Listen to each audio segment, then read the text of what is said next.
Hermanos queridos, muy buenas noches, que el Señor los bendiga. Es motivo de alegría encontrarnos para meditar, para estudiar la palabra del Señor que permanece para siempre. Doy gracias al Señor porque ustedes y yo apartamos este tiempo para leer la Biblia, para interpretarla con la guía del Espíritu Santo de Dios, aplicarla a nuestra vida significa obedecerla, ponerla por obra y también sentir el desafío de parte del Señor para enseñarla y predicarla a aquellos que no le conocen a Él.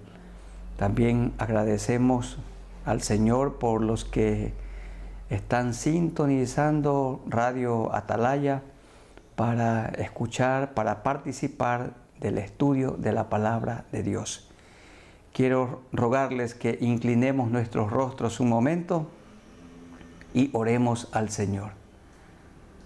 Muy amado Dios, a ti nos acercamos por medio de nuestro Señor Jesucristo para agradecerte por esta noche, por este momento en el que dedicamos un tiempo para leer, para interpretar, para meditar, para aplicar la palabra del Señor.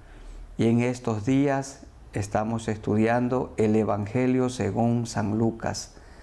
Háblanos, Señor, a nuestras mentes, a nuestros corazones y que nuestras voluntades sean movidas a hacer tu voluntad. Gracias también, Señor, por nuestros amigos que se han unido y están mirando y participando, oyendo este estudio de la palabra del Señor. Lo hacemos con la guía del Santo Espíritu de Dios, en el nombre de nuestro Señor Jesucristo. Amén.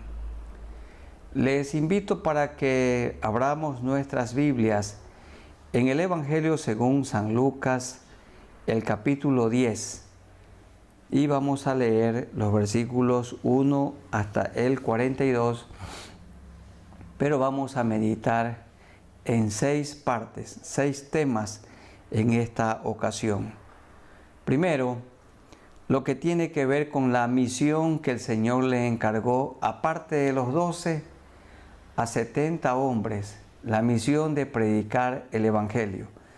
Leamos Lucas 10, 1 hasta el 12, que dice de la siguiente manera: Después de estas cosas, designó el Señor también a otros 70, a quienes envió de 2 en 2 delante de él a toda ciudad y lugar a donde él había de ir. Verso 2. Y les decía: la mies a la verdad es mucha, mas los obreros pocos. Por tanto, rogad al Señor de la mies que envíe obreros a su mies. Id, he aquí yo os envío como corderos en medio de lobos. No llevéis bolsa, ni alforja, ni calzado, y a nadie saludéis por el camino. En cualquier casa donde entréis, primeramente decid: paz sea a esta casa. Y si hubiere allí algún hijo de paz, vuestra paz reposará sobre él, y si no, se volverá a vosotros. Y posad en aquella misma casa, comiendo y bebiendo lo que os den, porque el obrero es digno de su salario. No os paséis de casa en casa. En cualquier ciudad donde entréis y os reciban, comed lo que os pongan delante, y sanad a los enfermos que en ella haya, y decidles: se ha acercado a vosotros el reino de Dios. Mas en cualquier ciudad donde entréis y no os reciban, saliendo por sus calles, aún el polvo de vuestra ciudad que se ha pegado a vuestros pies, lo sacudimos contra vosotros. Pero esto sabed, que el reino de Dios se ha acercado a vosotros. Y os digo que en aquel día será más tolerable el castigo para Sodoma que para aquella ciudad. En este pasaje el Señor nos insta a nosotros a cumplir con la gran comisión. Aparte de los 12 que fueron enviados también de 2 en 2, como lo explican los capítulos anteriores, el Señor encargó a sus discípulos la predicación del Evangelio.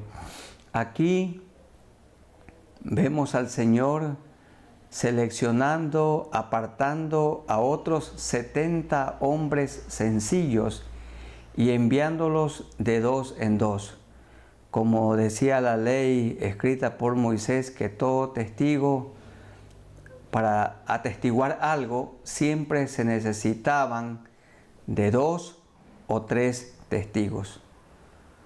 No es conveniente que vayan una pareja de enamorados, sino aquí está hablando de 2 varones. También puede ser una pareja de cónyuges. En aquel tiempo, como hoy también, había mucha hostilidad. Entonces hay aquí algunas orientaciones sabias. De 2 en 2, dice el verso 2, también tenían que permanecer en oración, rogando al Señor para que Él envíe obreros a su mies. La mies significa que la gente necesitada es mucha y los obreros son pocos. Y al llegar a una ciudad, el Espíritu Santo los guiaría a una casa de paz. ¿Cuál era una casa de paz? Aquella donde eran bienvenidos los predicadores. Y el Señor les ordenó que debían llevar solamente lo elemental. Y al posar en aquella casa, Dios haría que los de esa casa sean generosos con estos predicadores, dándoles el alimento de cada día, la bebida que necesitarían, y también el Señor iba a permitir que en esa casa puedan descansar luego de su ardua jornada de predicar el Evangelio en esa casa. También el Señor les anticipó que si en una casa no eran bien recibidos, entonces la paz que ellos proclamaban y que podían dejar en esa casa se volvería a ellos como predicadores. Y el Señor dijo y anticipó que más tolerable en el tiempo del juicio sería el castigo para Sodoma y Gomorra, 2 ciudades corruptas donde se practicaba la depravación sexual. El castigo para Sodoma y Gomorra sería más tolerable que para aquella casa que cierra las puertas al amor de Dios. Amigos queridos, no hay que cerrar la mente, no hay que cerrar el corazón, no hay que cerrar la puerta al Señor Jesucristo. Y aún a los creyentes el Señor dijo, he aquí yo estoy a la puerta y llamo. Y el Señor está tocando a la puerta del corazón de nuestros amigos.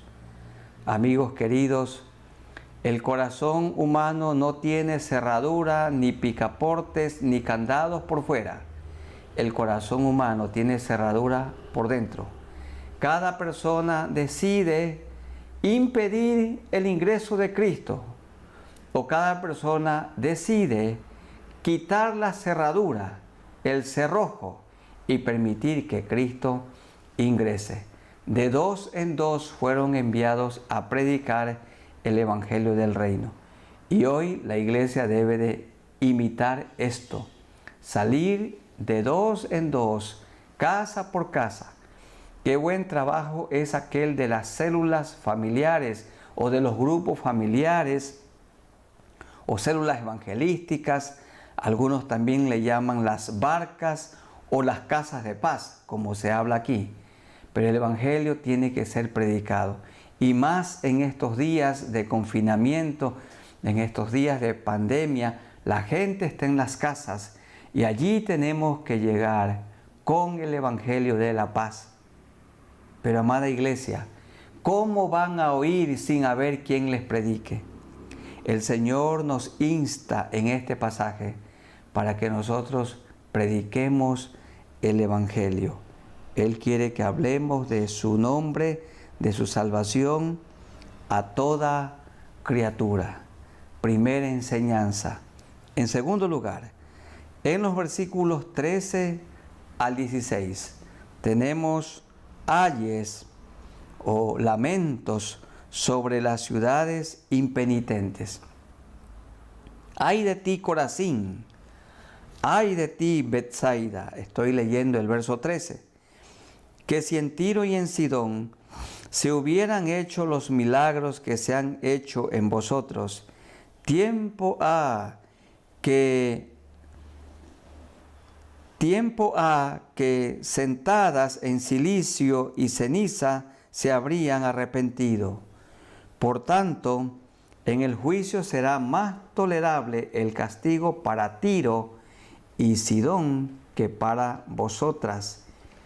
Y tú, Capernaum, que hasta los cielos eres levantada, hasta el Hades serás abatida.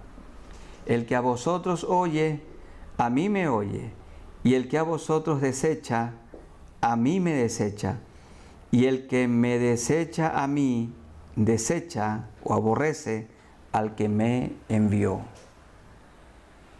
Cuando el Señor Jesús comenzó su ministerio público, su residencia ya no era Nazaret, donde creció. Nació en Belén de Judea, pero fue a vivir hacia el norte. Y luego, cuando comenzó su ministerio, como a los 30 años de edad, Él ejerció su ministerio, hizo su centro de acción la ciudad de Capernaum. Y alrededor de Capernaum estaban ciudades como Corazín y Betsaida. ¿Y por qué el Señor pronunció estos ayes? Porque, aunque el ministerio del Señor desde Capernaum y allí en Betsaida y en Corazín fue tan cercano, fue tan real, tuvieron ellos el honor, el privilegio de tenerlo al Salvador del mundo allí. Sin embargo, la gran mayoría de las personas no lo recibieron. Capernaum, la gran ciudad, de la cual Cristo hizo como un centro de acción, y también Corazín y Betsaida lo rechazaron, lo despreciaron. Por esto dice el verso 15, y tú, Capernaum, que hasta los cielos eres levantada. Significa que Capernaum tuvo el honor de tener viviendo dentro de su ciudad a Jesús, que hasta los cielos eres levantada, hasta el Hades, hasta el mismo tormento, hasta la muerte serás abatida.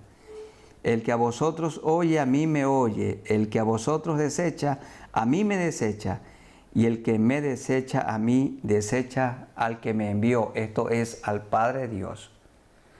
El Señor aquí está diciendo que en la ciudad en la cual Él hizo el centro de sus operaciones, de sus misiones del evangelismo, Capernaum lo rechazó. Y también Betsaida. Y también Corazín. Y también Nazaret, donde Él creció. Lo llevaron hasta un monte muy alto, donde querían a Jesús despeñarlo. ¿Quién creyera, hermanos? A su pueblo vino y su pueblo no lo recibió. Pero nosotros no hemos rechazado al Señor. Estamos en este momento participando de este estudio bíblico, personas que nos hemos arrepentido, nos hemos convertido, hemos reconocido al Señor Jesucristo como el Dios encarnado, como el único Salvador. Amigos queridos, Jesucristo es tan cercano a ustedes. Cerca de usted está. No tiene que subir en este momento al cielo para encontrarlo, ni a las profundidades del mar para hallarlo. Jesucristo está cercano a ustedes, camina junto a ustedes, y tantos años, pero usted no se ha dado cuenta, o no se ha querido dar cuenta que Jesús camina a su lado, como aquellos caminantes a Emaús. Jesús ya había resucitado, y ellos volvían desalentados desde Jerusalén hasta Emmaús. Y el Señor se les juntó como un forastero, comenzó a caminar junto a ellos, y ellos no le reconocieron, no se dieron cuenta que Jesús caminaba a su lado. El Señor está a su lado, pero tiene que permitirle entrar a su vida. ¿Cómo? Confesando sus pecados, reconociendo que ha pecado, reconociendo que merece la condenación, pero que Cristo le puede limpiar sus pecados con la sangre que Él derramó en la cruz del Calvario. Al terminar este estudio haremos una oración invitando para que nuestros amigos se arrepientan de sus maldades y se vuelvan a Cristo, le pidan a Cristo perdón por todos sus pecados, por todas sus maldades. Capernaum, Nazaret, Betsaida, Corazín y todas esas ciudades aledañas lo rechazaron, lo despreciaron. Luego vamos a otro episodio, en los versículos 17 al 20. El Señor delegó a los otros 70 para que vayan a predicar y les dio un encargo. Les dijo que vayan de dos en dos, que posen en la misma casa, en la casa de paz, y también que sigan rogando al Señor para que Él multiplique obreros. Hoy tenemos que orar para que cada creyente se convierta en un predicador, como quiere el Señor. Y en el verso 8 dice, en cualquier ciudad donde entréis y os reciban, comed lo que os pongan delante, y sanad a los enfermos que en ella haya, y decidles, se ha acercado a vosotros el reino de Dios. El Señor les dio autoridad para que oraran por los enfermos y en el nombre del Señor sean sanados. También les dio autoridad para que oraran por los endemoniados, para que el Señor los liberara. Y los 70 regresaron con su informe regocijados. Y esto le produjo también al Señor gran regocijo. Veamos esto del 17 al 20. Volvieron los 70 con gozo, diciendo, Señor, aún los demonios se nos sujetan en tu nombre. Y les dijo, yo veía a Satanás caer del cielo como un rayo. He aquí os doy potestad de hollar significa pisotear, serpientes y escorpiones, y sobre todas fuerza del enemigo, y nada os dañará. Pero no os regocijéis de que los espíritus o los demonios se os sujetan, sino regocijaos de que vuestros nombres están escritos en los cielos. En este pasaje el Señor les recuerda a sus discípulos que el pecado en el que cayó Lucifer, esta criatura esplendorosa que Dios hizo. Dios no hizo al diablo, Dios no hizo a Satanás, Él hizo a Lucero, un ángel de alto rango, pero su corazón se llenó de orgullo, de vanidad, de soberbia, y tuvo odio contra Cristo, odio contra Dios, y quiso usurpar el lugar de Dios poniéndose allí como Dios, destronarlo a Dios y ponerse Él en ese sitio. Entonces fue arrojado desde el cielo y desde entonces es una persona repugnante y enemiga de nuestras almas y que tiene un poder limitado por Dios, que es todopoderoso. Sabiendo que los discípulos, estos 70, a quienes Dios había usado en esta delegación para que puedan orar y sanar a los enfermos y los endemoniados sean liberados, sabiendo el Señor que esto podría alimentar su ego y producir orgullo, Él les dijo, no se regocijen de esto, regocíjense o estén felices, dichosos, porque sus nombres están escritos en los cielos. El Señor instó a estos 70 discípulos para que se mantengan en humildad, reconociendo que la salvación que han recibido es por gracia y que el don que el Señor les había dado para liberar a los endemoniados y sanar a los enfermos no era de sí, no provenía de ellos, no era por sus habilidades y por sus destrezas, sino por el poder de Dios. Quería el Señor que estos 70 se mantengan en humildad. Satanás siempre usa algunos dardos de fuego para destruir a las personas y principalmente a los ministros de Cristo. Y hay un dardo que siempre hiere y que es el más efectivo. ¿Saben cuál es? El orgullo. Cuando el ministro de Cristo, cuando un pastor, cuando un hermano, cuando una persona que tiene influencia en una iglesia comienza a pensar que la prosperidad de esa iglesia, que el crecimiento numérico, que el crecimiento integral se ha dado por su trabajo. No es por el trabajo de una persona, ni de un grupo, es por la gracia del Señor. El Señor hará su tarea de predicar el Evangelio usándome a mí y usándolo a usted. Y si usted no quiere, y si yo me resisto, no hay problemas. Él toma a otra persona. Si Él no escogía a David Mutre, escogía a cualquier otro. No me escogió a mí por mérito alguno, porque no tengo ninguno, solamente por su gracia. Y usted ha sido escogido y escogida por el Señor por pura gracia, pero no por mérito personal.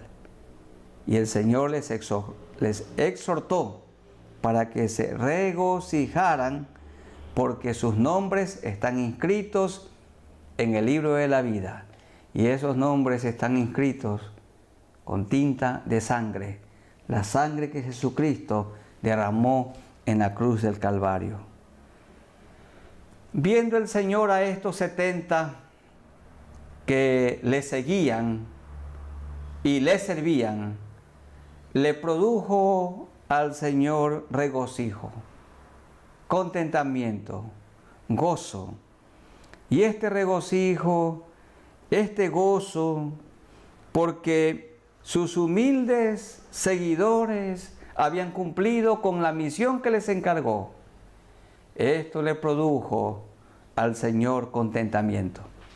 Cuando usted hace lo correcto, lo que Dios ha ordenado, cuando le obedecemos, cuando lo adoramos, cuando lo honramos, esto le produce al Señor alegría. Pero cuando pecamos, cuando le desobedecemos, el Espíritu Santo de Dios es contristado. Veamos el regocijo del Señor en los versos 21 al 24. En aquella misma hora Jesús se regocijó en el Espíritu y dijo, cuando recibió el buen informe que trajeron los 70, yo te alabo, oh Padre, Señor del cielo y de la tierra, porque escogiste estas cosas o escondiste estas cosas de los sabios y entendidos y las has revelado a los niños. Aquí niños se refiere a personas sencillas, hombres y mujeres que se han vuelto como niños, ingenuos, humildes, llenos de amor, perdonadores, como los niños pequeños que no guardan todavía rencor. Sí, Padre, porque así te agradó.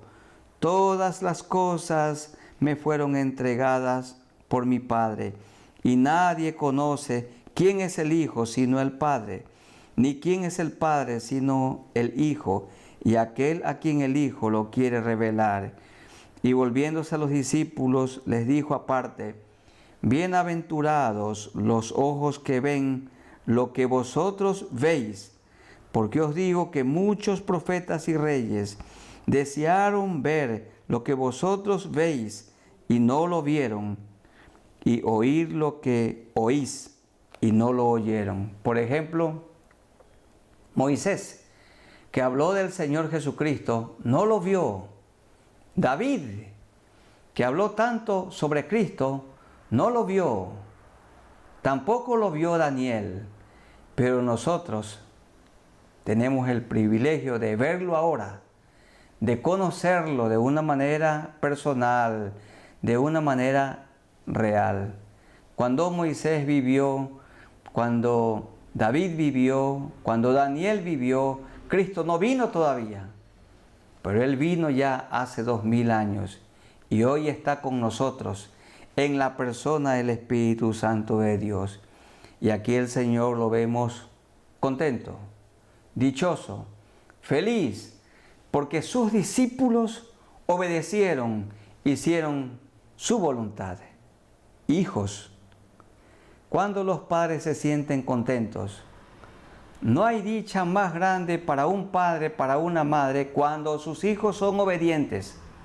Pero escuchen esto, no hay mayor dolor y tristeza y congoja y desaliento. Aún los padres a veces lloran diciéndole: Señor, mejor quítame la vida, porque sufro tanto viendo a mi hijo o a mi hija descarriado o descarriada. El descarrío, la desobediencia, la tosudez, la terquedad de un hijo, el pecado en el que vive un hijo, aflige a su papá, aflige a su mamá. Pero hay gran contentamiento cuando los hijos son obedientes. Y lo vemos aquí al Señor contento, porque los 70 habían obedecido lo que el Señor les había ordenado. Hijos, 2 mandatos hay para ustedes principalmente. Obedezcan a sus padres y hónrenlos. Y nosotros como padres no los provoquemos a ira, sino criadlos en disciplina y amonestación del Señor. El Señor como humano tuvo gran contentamiento porque sus humildes discípulos habían logrado el objetivo. No eran académicos, no eran esos 70 intelectuales, no eran los escogidos entre las más altas calificaciones, eran hombres comunes, a quienes el Señor cambió, le transformó la mente, les transformó el corazón, les transformó la conducta, hizo de ellos nuevas criaturas que predicaron el Evangelio del Señor Jesucristo. En esas circunstancias, el Señor contó una bella historia que solamente se la narra en Lucas, el buen samaritano, versículos 25 al 37. Con la sola lectura nos conmueve.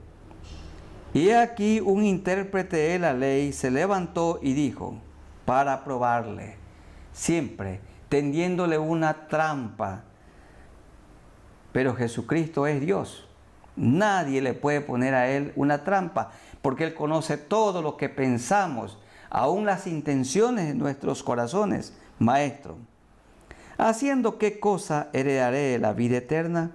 Él le dijo, ¿qué está escrito en la ley? ¿Cómo lees? Aquel respondiendo dijo, amarás al Señor tu Dios con todo tu corazón y con toda tu alma y con todas tus fuerzas y con toda tu mente y a tu prójimo como a ti mismo. Y le dijo, bien has respondido, haz esto y vivirás. Pero él, queriendo justificarse a sí mismo, dijo a Jesús, ¿y quién es mi prójimo? Respondiendo Jesús dijo, aquí narró una historia, un hombre descendía de Jerusalén a Jericó y cayó en manos de ladrones, los cuales le despojaron e hiriéndole se fueron, dejándole medio muerto. Aconteció que descendió un sacerdote por aquel camino y viéndole pasó de largo. Asimismo un levita, llegando cerca de aquel lugar y viéndole pasó de largo. Pero un samaritano que iba de camino vino cerca de él y viéndole fue movido a misericordia y acercándose vendó sus heridas, echándoles aceite y vino, y poniéndole en su cabalgadura, lo llevó al mesón y cuidó de él.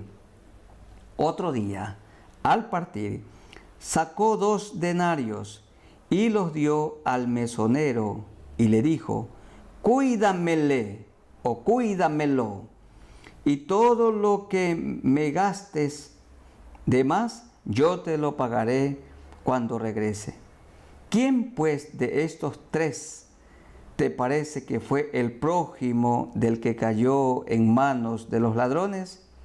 Él dijo: el que usó de misericordia con él. Entonces Jesús le dijo: ve y haz tú lo mismo. En esta narración, ¿quién es el prójimo? Generalmente se ha interpretado que el prójimo es el herido junto al camino. A quien lo vio el sacerdote, no tuvo misericordia, ni compasión, ni ninguna sensibilidad. Lo vio allí desangrándose y pasó de largo. El levita también, otro religioso, lo vio y pasó de largo.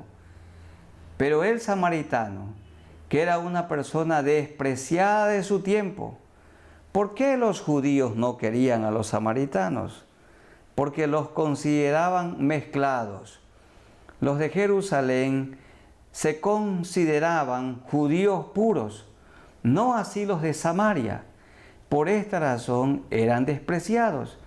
Pero este samaritano tuvo misericordia de este hombre herido junto al camino. Y el Señor le preguntó al intérprete de la ley: ¿quién pues de estos 3 es el prójimo?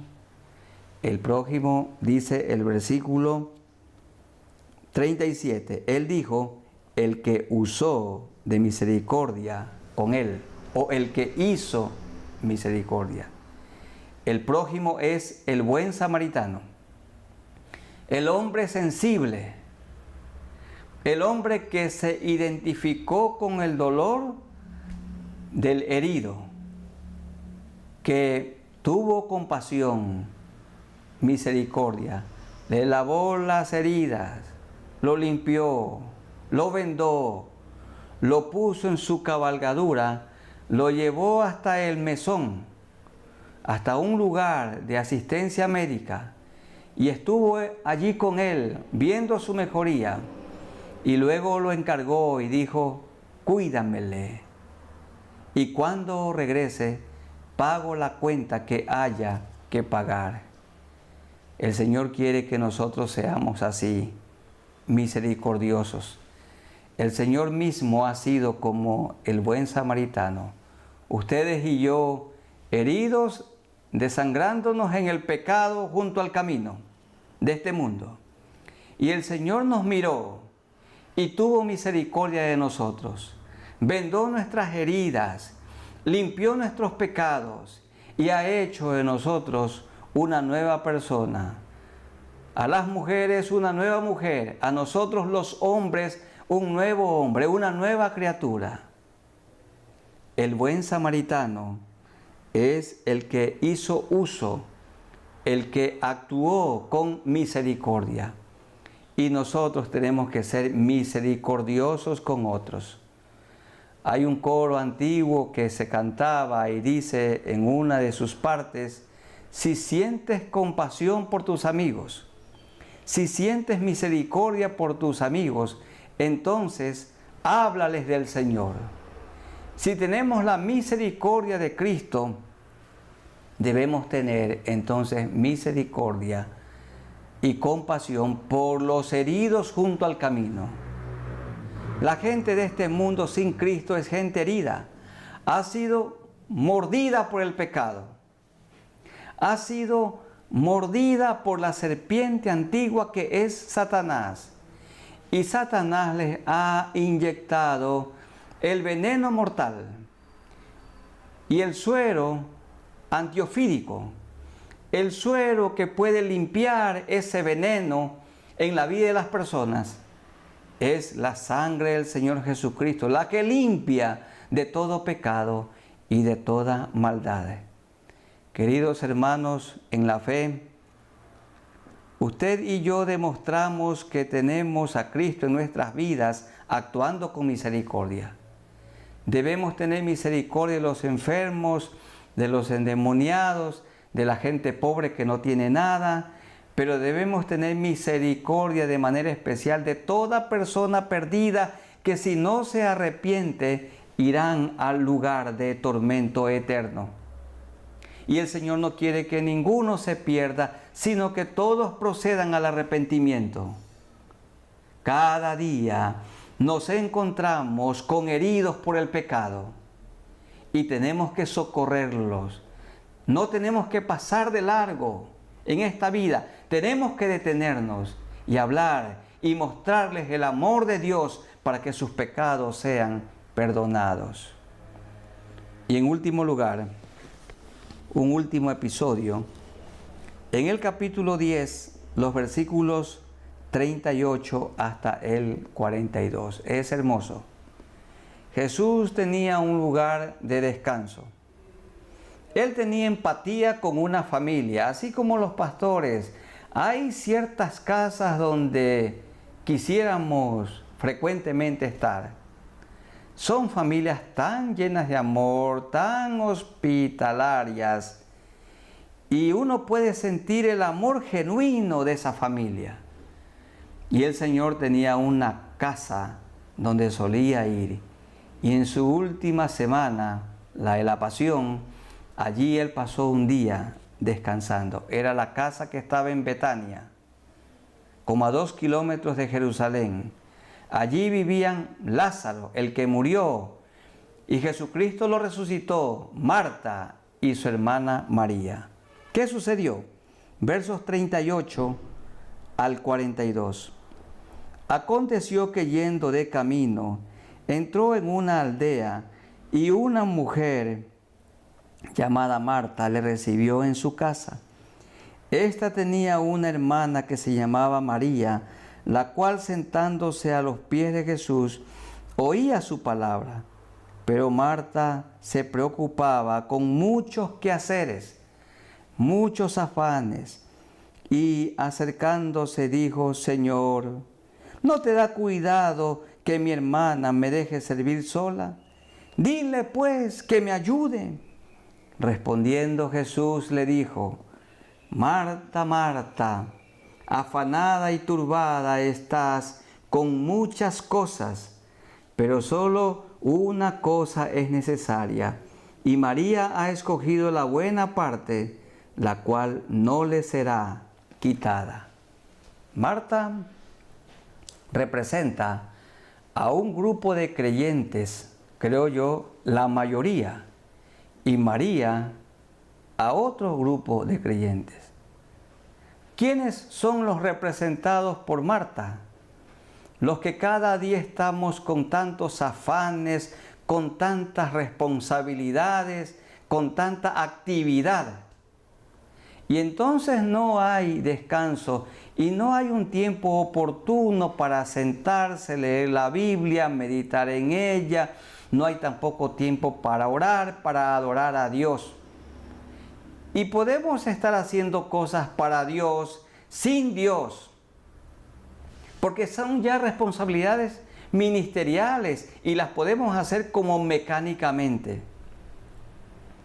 Marta estaba afanada y turbada.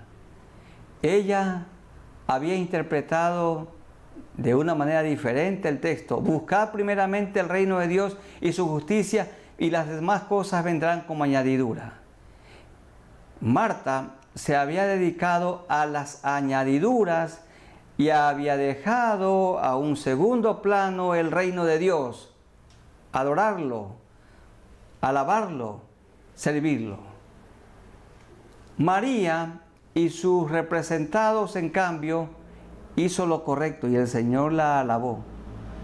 Porque cuando Jesús llegó, ella hizo lo necesario.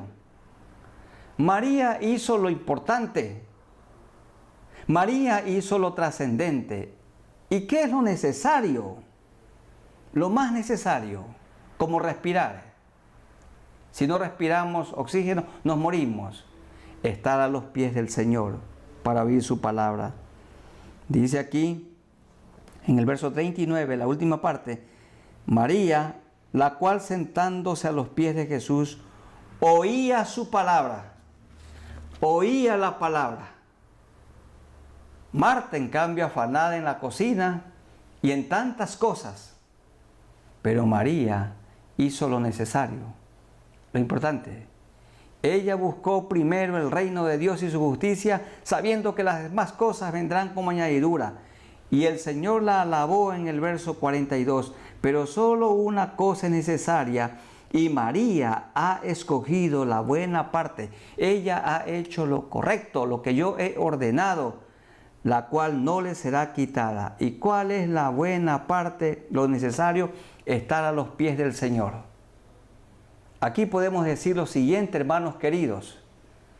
El Señor demanda de nosotros más intimidad y menos actividad. Marta representa la actividad ministerial y María representa la intimidad con Dios. ¿Qué quiere el Señor? ¿Más actividad o más intimidad? Más intimidad con Él. Meditar en su palabra, orar, adorarle, cantarle. Esto quiere Él, sin dejar de hacer la actividad. Más intimidad, sin dejar de hacer la actividad ministerial, la misión que el Señor nos ha encargado. Y todos nosotros, yo el primero, tenemos la tendencia a afanarnos y a involucrarnos en tantas actividades ministeriales que queda de lado lo más importante, lo necesario, la intimidad con Dios. Que el Señor nos ayude, hermanos, que cada día hagamos lo necesario. Lo importante, ¿y qué es lo importante? Permitir que Él nos hable por su palabra, oír su palabra, la Biblia, oírla, leerla, interpretarla, aplicarla a nuestra vida. Y una vez que Él nos habla por su palabra, nosotros le hablamos a Él por medio de la oración. Esto cada día. Por esto cada día a las 7, entre 7 y 8, tenemos un tiempo de meditación bíblica y oración. Cada mañana. Y les invitamos, hermanos y amigos, a participar por estos canales. De 7 a 8 de la mañana. Más intimidades, sin dejar de hacer la actividad que el Señor nos ha encargado. Vamos orando al Señor para que Él nos ayude y en verdad busquemos primeramente su reino, su justicia, sabiendo que las demás cosas vendrán como añadidura. Él nos ha recordado que debemos de predicar el Evangelio, que a veces somos rechazados, que al Señor le produce regocijo nuestra obediencia y debemos ser buenos samaritanos, un buen prójimo que tiene misericordia del herido junto al camino y que lo busquemos a Dios. Esto quiere Él, intimidad con Él, sin dejar de hacer la actividad ministerial. Yo les ruego que inclinemos nuestros rostros y oremos al Señor. Vamos a orar por la iglesia, por los hermanos en la fe y también vamos a orar por nuestros amigos. Oremos al Señor. Soberano Dios, nos acercamos a ti por nuestro Señor Jesucristo y guiados por el Espíritu Santo de Dios. Gracias por la enseñanza de este estudio bíblico. Ayúdanos, Señor, para que nosotros, tus discípulos, tus seguidores, obedezcamos la gran comisión, que prediquemos el Evangelio. Y al predicar también tenemos que recordar que a veces somos rechazados. Y mientras vamos predicando, nos encontramos con tanta gente herida, con tanta gente que está en el camino desangrándose y que pueden morir en sus delitos y pecados. Y tenemos que acercarnos, a hablarles de tu amor, para que tú vendes sus heridas, los limpies con tu sangre preciosa de todo pecado y de toda maldad. Y tú quieres, Señor, que nosotros estemos cada día a tus pies, primero oyendo tu palabra, leyendo la Biblia, interpretándola con la ayuda del Maestro, el Espíritu Santo, y dispuestos a obedecerla para enseñarla y para predicarla a los no creyentes. Ayúdanos, Señor, que así como María, estemos cada día a tus pies, oyéndote a ti, y luego también allí doblando nuestras rodillas, hablándote a ti por medio de la oración. Gracias, Señor, por recordarnos que tú demandas de nosotros más intimidad contigo, sin dejar de hacer la actividad ministerial. Pero, Señor, sí, todos nosotros en algún momento nos hemos involucrado en tantas actividades ministeriales sin Dios, cansados realmente, estresados, pero haciendo la tarea sin tu ayuda. Y tú no vas delante de todo este quehacer.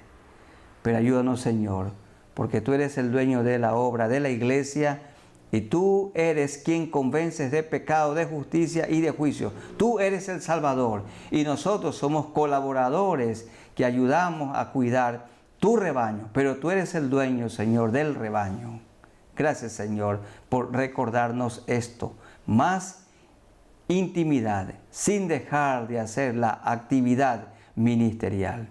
Y oramos, Señor, por nuestros amigos. Ellos están heridos por el pecado. La serpiente antigua, Satanás, los ha mordido y les ha inyectado su veneno letal, mortal. Pero el suero antiofídico es la sangre del Señor Jesucristo, la que limpia de todo pecado y de toda maldad. La sangre de Cristo sí quita, limpia, absorbe el veneno que cada persona tiene en su corazón, en su alma. Y oramos, Señor, para que nuestros amigos se conviertan a ti. Amigos queridos, díganle al Señor en este momento: perdóname todos mis pecados.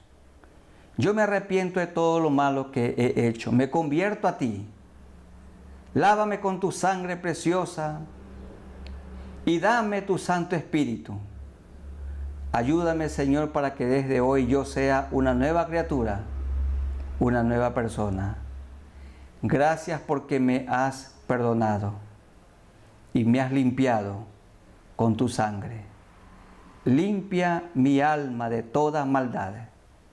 Te recibo como mi Salvador, con fe en ti. Y ayúdame a vivir y a disfrutar una vida nueva desde hoy, poniendo mi mirada en ti, que eres el único Salvador. Gracias, Señor, por estos nuevos creyentes que te han recibido y que han tomado la noble decisión, la mejor decisión de seguirte a ti, y han pedido perdón por sus pecados.